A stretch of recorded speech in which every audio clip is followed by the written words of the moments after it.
Hello my witchy friends, welcome to the channel, or welcome back if you are a returning subscriber. My name is Sophie, I'm the Midwest Magician, and it's a Friday night, so I thought it would be fun to make a folk charm.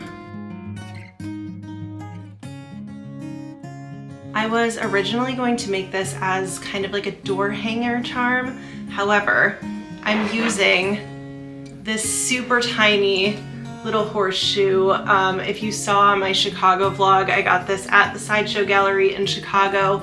I'll link that video somewhere around here. But regardless, this is going to be way too teeny tiny to hang over a door. So I will find somewhere else to put it, but I thought it would be very fun to make this into something special. So my intention behind this charm is going to be for protection, for luck, good fortune, and just overall positive energy for wherever I put it in the house. And honestly, I think it'll go somewhere in this room. What am I gonna use to make this into a charm? The first thing is forged pine needles.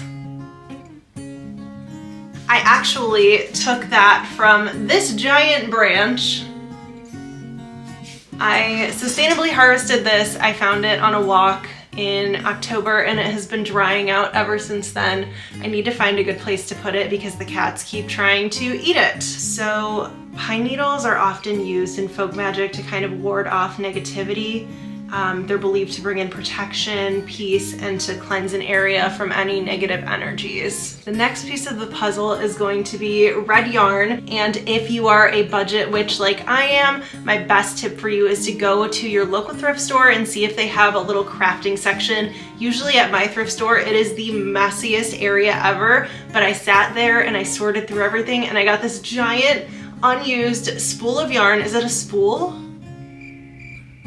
Whatever it's called. I got this giant ball of yarn that has never been used. I took the wrapper off myself and everything for 99 cents, and I'm pretty sure at the local craft store it would be somewhere around $5 to $7. But regardless of how much you pay for your red yarn, it is going to symbolize strength, passion, vitality, and also protection. Red yarn is often used in traditions to tie things together with intent. It creates strong bonds, and it kind of is just used as a protective ward to safeguard things that are precious to you. And like I said, red represents vitality and protection, and that's especially going to be for the home and for loved ones. The next little piece of the puzzle is actually very, very little as well, because all of the normal sized ones that I have would not look good on this charm, and that is going to be a little tiny quartz point.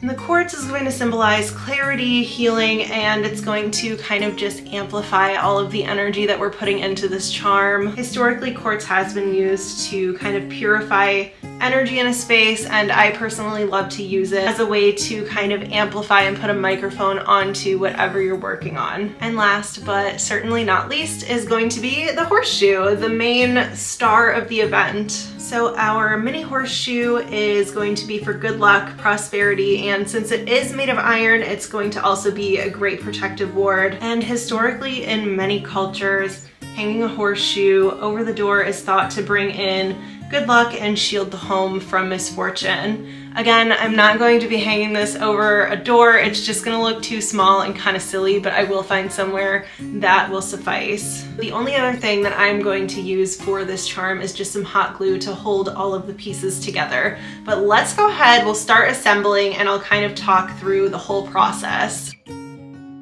So the first thing that you're going to want to do is twist your yarn so that you can fit it through the tiny little hole in the horseshoe. I have a needle just to kind of try to grip it and loop it through. Thank God for editing, because it took me quite a few tries to get that done. So the next thing that I'm doing here is just tying some knots on the back side of the horseshoe. This will keep it nice and secure in place.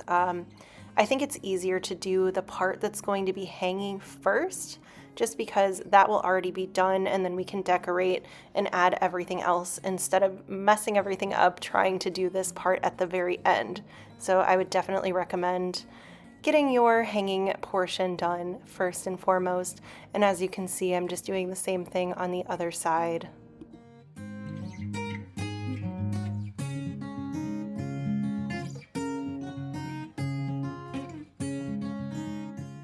And there is going to be excess thread, so I'm gonna go ahead and trim that off, and we can start on the next portion.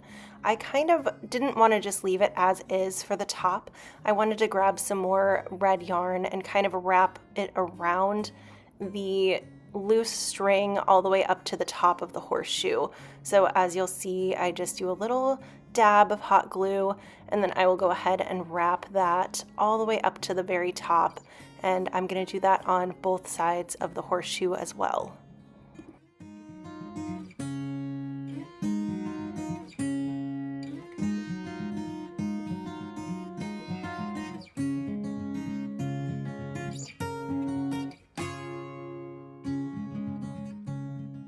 Just a fair warning for anyone else using hot glue as well, you very well may burn your finger a little bit. I definitely did about 500 times throughout this whole process, but I am very familiar working with a hot glue gun, so I'm used to burning myself. But if you're not, that is definitely something that could happen.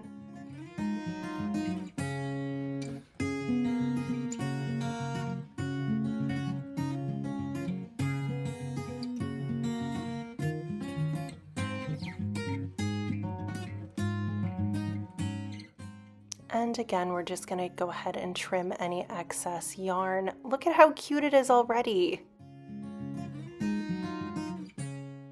So now we're going to go ahead and prepare the pine needles. I am just kind of separating them. I do want to trim them just a tiny bit because they are quite long. They're way bigger than the actual charm itself. So I'm going to trim those and then get them glued and secured to the base of the horseshoe.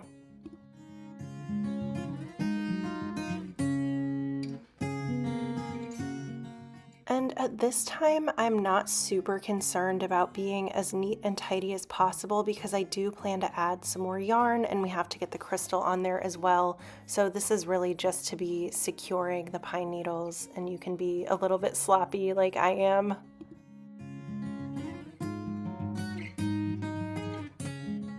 Here is where we're going to cover up the sloppiness. I'm grabbing some more yarn and I'm going to attach it from the back side and just kind of wrap it around like I did for those top two portions.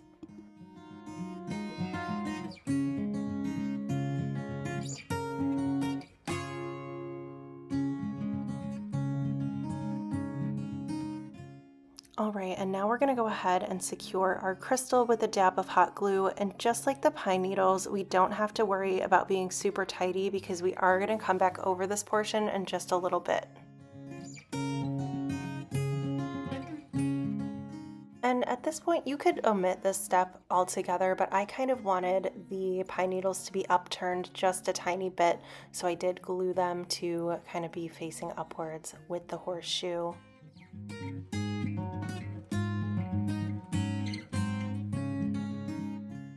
All right, so now we're gonna go ahead and cover the glue spots from the crystal and kind of make sure it's totally secure. So we're going to do just a small dab of hot glue on the back, and then we're going to do an upwards crisscross pattern for the crystal. So as you can see, I'm looping it around, and then I'm switching the direction that the yarn goes and bringing it back over to fully secure the crystal.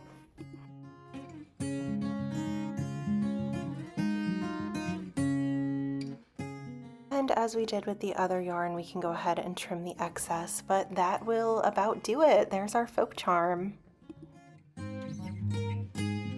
There we have it. I'm obsessed. I think it is so cute.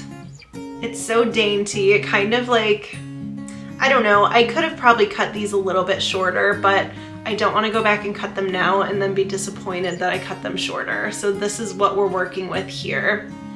And I'm going to keep it up on my cork board. The last piece of this puzzle, just to kind of make sure it's all sealed in and fully anointed, I do have a luck oil that I made, so I'm just going to dab a few drops on either side of the horseshoe and then one on the crystal as well. That is going to be it for this video. Thank you so much for hanging out with me and doing some fun crafting on a Friday night. Well, it's Friday for me. I'm not positive when this video is gonna go up. If you made it to the end of the video, can you leave a little clover emoji? I tried looking to see if they had a horseshoe one and it looked like a magnet. You can leave that one if you want to. If you liked this, please give it a thumbs up. It really helps me out with the algorithm. And if you're not yet subscribed, feel free to hit that subscribe button down below. Thanks again for crafting with me, and I will see you very soon. Bye!